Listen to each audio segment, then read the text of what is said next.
Senior अदाकार मोहम्मद अहमद को बड़े भाई के इंतकाल का पैगाम मौसूल हुआ तो वो शूटिंग के दौरान जज्बाती हो गए। अदाकार ने अपनी जिंदगी के मुश्किल लम्हात को आवाम के सामने बयान कर दिया। अदाकार मोहम्मद अहमद ने कहा कि एक फिल्म की शूटिंग पर था और मज़ाहिया सीन कर रहा था तो अचानक फोन पर इत्तला आई कि भाईजान इंतकाल कर गए। ये देखकर मैं सुन पड़ गया। चंद मिनट का वक्फा लिया और बाहर जाकर आंसू बहाए। सीनियर अदाकार ने कहा कि इस दौरान हिदायतकार आसिम अब्बासी ने फौरन महसूस किया कि कुछ ठीक नहीं है।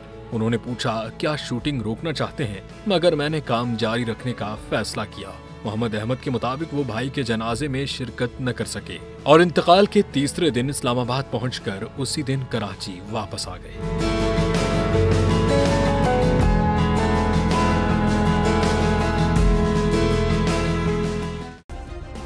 सब्सक्राइब करें और बेल दबाएं ताकि कोई खबर रह न जाए।